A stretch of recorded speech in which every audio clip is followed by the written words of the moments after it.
कैसे हैं आप सभी। मैं आशा करता हूं कि आप सभी अच्छे ही होंगे। तो स्टूडेंट, आज की क्लास में हम लॉ ऑफ केमिकल कॉम्बिनेशन, रासायनिक संयोग के नियम, मैंने पिछली क्लास में पढ़ाए थे। आज हम उसी क्लास को आगे बढ़ाते हुए लॉ ऑफ केमिकल कॉम्बिनेशन का पहला law of conservation of mass, द्रव्यमान संरक्षण का नियम पढ़ेंगे। क्या होता है द्रव्यमान संरक्षण का नियम? तो चलिए स्टूडेंट्स, क्लास को स्टार्ट करते हैं। द्रव्यमान संरक्षण का नियम, तो देखिए, आपने पिछली क्लासों में भी आपने सुना होगा कि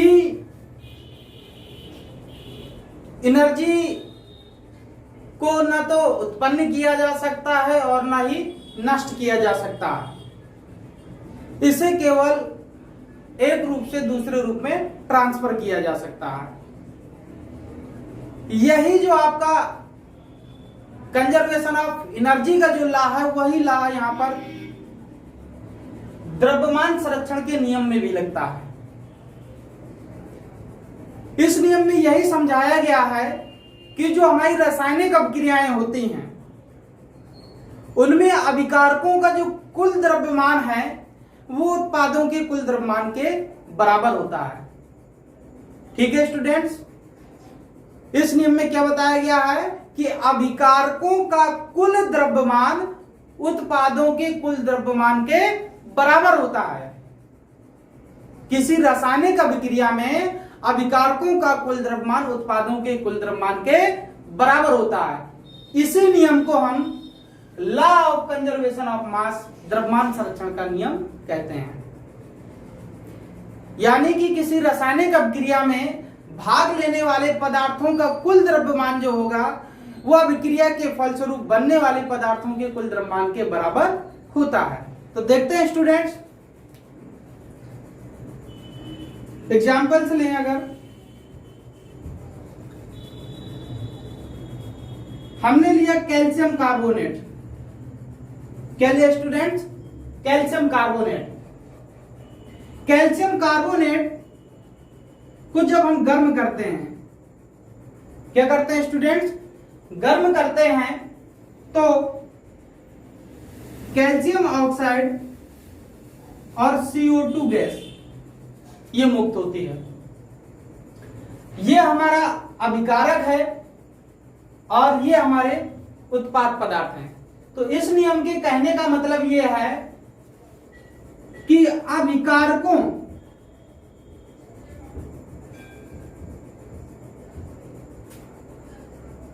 का कुल द्रव्यमान इक्वल होगा किसके? उत्पादों के कुल द्रव्यमान के।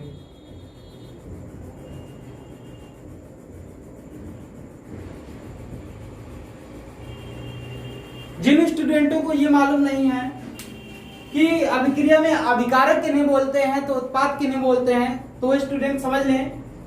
अभिक्रिया में जो पदार्थ हमारे बाईं तरफ लिखे होते हैं वो हमारे अभिकारक होते हैं, और जो दाईं तरफ लिखे जाते हैं वो हमारे उत्पाद पदार्थ होते हैं। ठीक है, यानी कि रासायनिक अभिक्रिया करने वाले पदार्थों को अभिकारक बोलते हैं, इंग्लिश में रिएक्टेंट बोलते हैं, और अभिक्रिया के बाद जो पदार्थ बनते हैं उन्हें हम उत्पाद पदार्थ बोलते हैं, प्रोडक्ट बोलते हैं। ओके स्टूडेंट, तो यही चीज यहां पर समझाई गई है कि अभिकारकों का कुल द्रव्यमान उत्पादों के कुल द्रव्यमान के बराबर होता है। इसी को law of conservation of mass, द्रव्यमान संरक्षण का नियम कहते हैं। तो चलिए देखते हैं स्टूडेंट्स, तो इसका द्रव्यमान कितना होगा? तो इसका स्टूडेंट्स, कैल्शियम का जो परमाणु भार है वो होता है 40, और इसमें कौन कौन से एलिमेंट्स हैं? कार्बन है और कौन सा? ऑक्सीजन है।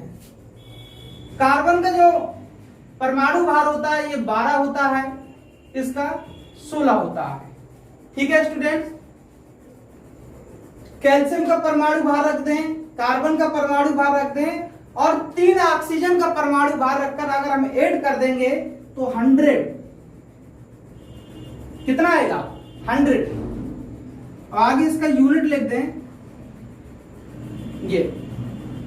तो कैल्शियम कार्बोनेट का कितना द्रव्यमान हो गया? 100 ग्राम। यानी कि जो हमने कैल्शियम कार्बोनेट लिया वो कितना लिया है? 100 ग्राम।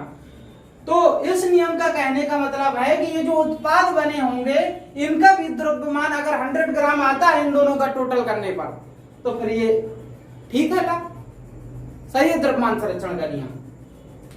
तो स्टूडेंट्स यहां पर कैल्शियम का 40 हो गया परमाणु भार, ऑक्सीजन का 16 हो गया, जोड़ देंगे तो कितना हो जाएगा?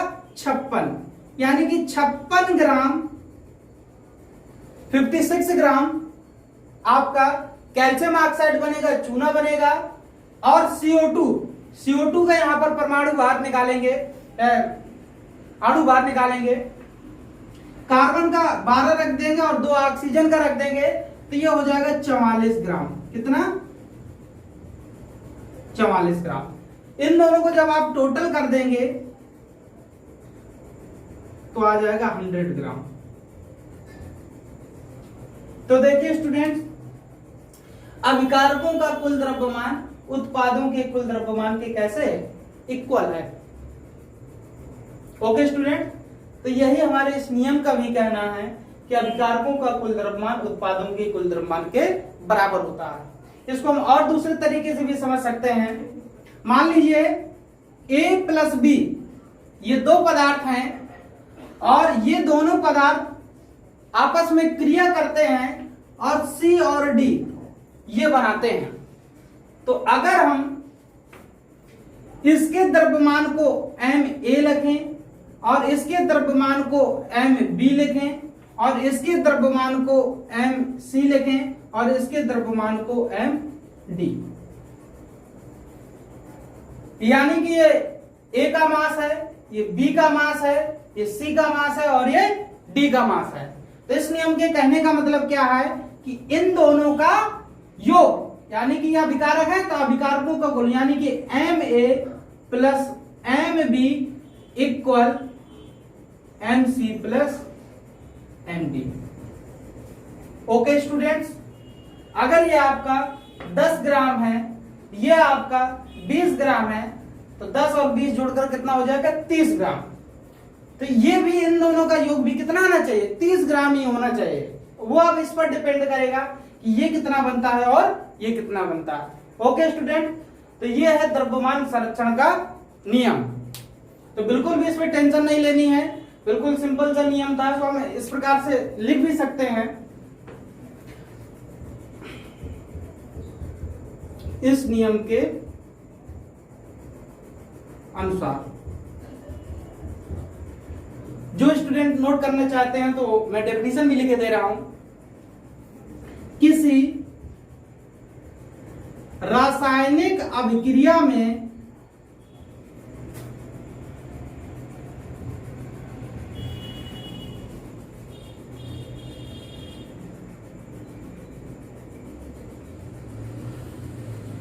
अभिकारकों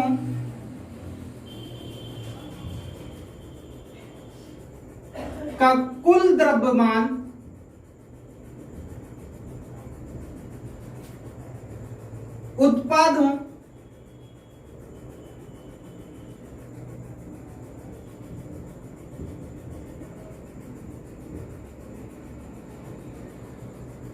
उत्पादों के कुल द्रव्यमान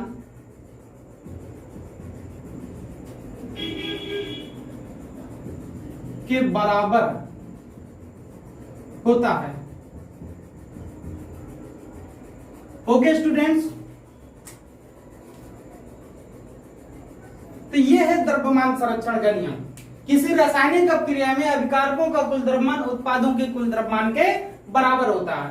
यही इसके कहने का मतलब, अर्थात शॉर्ट में लिखें तो अभिकारकों का कुल द्रव्यमान उत्पादों का कुल द्रव्यमान के इक्वल होता है। यह नियम स्टूडेंट्स सन 1774 में दिया गया था और लिवाइजियर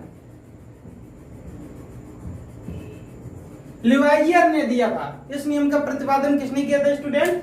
लिवाइजियर ने दिया था। और इनको फादर ऑफ केमिस्ट्री भी बोलते हैं, रसायन विज्ञान का जनक माना जाता है।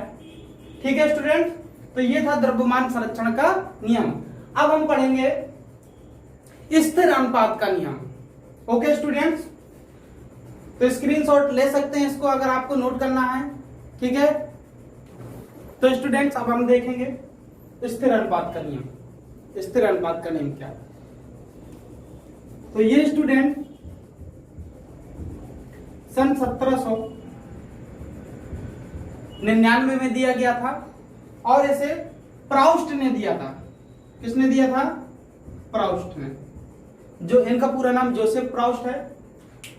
तो स्थिर अनुपात के नियम स्टूडेंट किसने दिया? प्राउस्ट ने दिया और सन 1799 में दिया।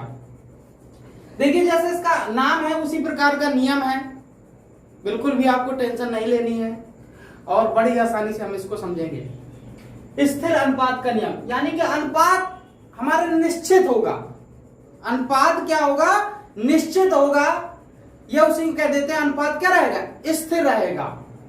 तो किनका अनुपात निश्चित होगा, किनका अनुपात स्थिर होगा, ये इस नियम में समझना है स्टूडेंट्स। तो स्टूडेंट्स यौगिक जो है हमारे, यौगिक जो होते हैं, जो कंपाउंड्स होते हैं, उनमें उपस्थित जो एलिमेंट्स होते हैं, जो तत्व होते हैं, उनका जो भारात्मक अनुपात है वो निश्चित होता है, अर्थात स्थिर होता है। इस नियम में यही समझाया गया है। तो इस नियम में बताया गया है कि कोई भी यौगिक उसे चाहे किसी भी स्रोत से क्यों ना प्राप्त किया गया हो, कोई भी यौगिक उसे चाहे किसी भी स्रोत से क्यों ना प्राप्त किया गया हो, उसमें उपस्थित तत्वों का जो भारात्मक अनुपात होता है वो सदैव स्थिर होता है। उसमें उपस्थित तत्वों का भारात्मक अनुपात सदैव क्या रहता है? स्थिर रहता है। चलिए एग्जाम्पल से समझते हैं इसको। तो एग्जाम्पल स्टूडेंट्स हमने लिया जल का, वाटर का। तो हमने ले लिया समुद्री जल। ओके स्टूडेंट्स, हमने यहां पर वर्षा का जल ले लिया और यहां पर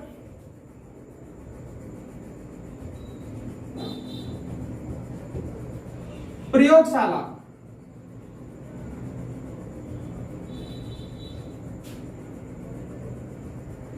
बनाया गया हमने जल ले लिया। ओके स्टूडेंट्स, तो हमने जल ले लिया समुद्री जल, वर्षा जल और प्रयोगशाला में। तो इस नियम का कहने का मतलब यह है कि यौगिक को चाहे किसी स्रोत से प्राप्त किया जाए या प्रयोगशाला में बनाया जाए, तो उस यौगिक में जो भी तत्व पाए जाएंगे उनका भारात्मक अनुपात कभी भी चेंज नहीं होगा। उनका भारात्मक अनुपात हमेशा स्थिर रहेगा। इसीलिए इस नियम को कहा गया है स्थिर अनुपात का नियम। तो देखिए जो समुद्री जल है उसका भी फार्मूला H2O होगा। जो हमारा वर्षा का जल है वो भी आपका H2O ही होता है।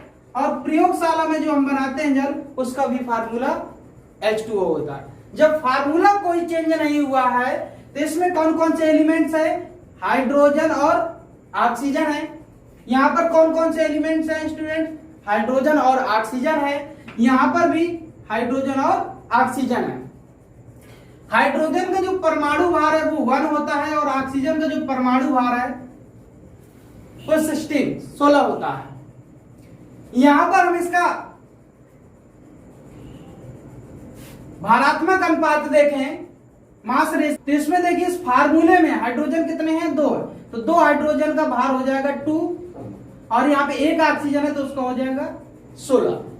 इसी प्रकार यहां पर भी 2:16, यहां पर भी 2:16।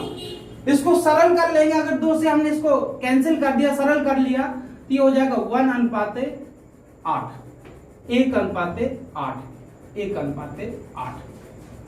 ओके स्टूडेंट, तो यहां पर देखिए समुद्री जल में हाइड्रोजन और ऑक्सीजन का अनुपात, वर्षा के जल में हाइड्रोजन और ऑक्सीजन का अनुपात, और प्रयोगशाला में जो बनाया गया हाइड्रोजन और ऑक्सीजन का अनुपात नो चेंज। यानी कि हाइड्रोजन और जो ऑक्सीजन का जो अनुपात है इन तीनों में स्थिर है। क्या है? स्थिर है। तो इस नियम के कहने का मतलब यही है कि किसी भी यौगिक को आप चाहे किसी भी स्रोत से प्राप्त करें या प्रयोगशाला में बनाएं, उसमें पाए जाने वाले तत्वों का भारात्मक अनुपात सदैव स्थिर होता है। इसी नियम को स्थिर अनुपात का नियम कहते हैं, जो किसने दिया था? प्राउस्ट ने। नियम देख लेते हैं स्टूडेंट।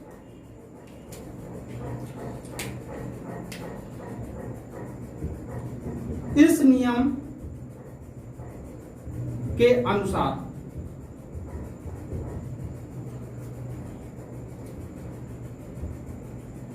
किसी भी यौगिक को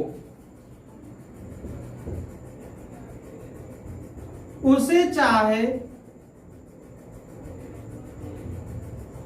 किसी भी स्रोत से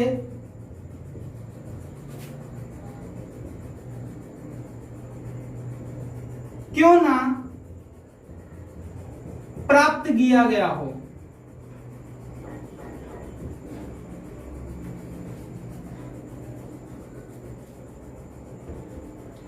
उसमें पाए जाने वाले तत्वों का भारात्मक अनुपात सदैव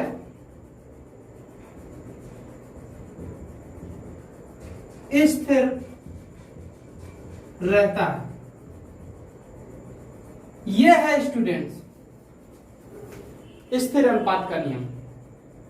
ओके, किसी भी यौगिक को उसे चाहे किसी भी स्रोत से क्यों ना प्राप्त किया गया हो, उसमें पाए जाने वाले तत्वों का भारात्मक अनुपात सदैव स्थिर होता है। ओके स्टूडेंट, तो इस नियम का कहने का मतलब यह है जो मैंने एग्जाम्पल में समझाया है कि जैसे जल है तो जल हमें कई स्रोतों से मिलता है, तालाबों से भी हम प्राप्त करते हैं, समुद्र से भी प्राप्त करते हैं, वर्षा का जल भी हमें प्राप्त होता है, प्रयोगशाला में भी हम बनाते हैं। लेकिन जो जल का जो फार्मूला है वो चेंज नहीं होने वाला। H2O इसका भी होगा, इसका भी होगा और इसका भी होगा। जब फार्मूला चेंज नहीं हुआ है तो इसमें हाइड्रोजन जो ऑक्सीजन का जो अनुपात है, इसमें भी 1:8 आएगा, इसमें भी 1:8 और इसमें भी 1:8। बस स्रोत बदल गए हमारे और बनाने का तरीका बदल गया, लेकिन कंपाउंड हमें वही मिला है और उसमें उपस्थित तत्वों का जो भारात्मक अनुपात है वो हमें सेम मिल रहा है। वो इन तीनों में क्या है? स्थिर है। तो ये स्टूडेंट स्थिर अनुपात का नियम है। तो मैं आशा करता हूं कि आपको ये क्लास अच्छे से समझ में आई होगी। तो जो भी स्टूडेंट आज की क्लास में जुड़े हुए हैं वो इस वीडियो को ज्यादा से ज्यादा लाइक और शेयर करें और सब्सक्राइब करें। आपका हर एक सब्सक्राइब और लाइक हमारे लिए मोटिवेशन का काम करता है। थैंक्स।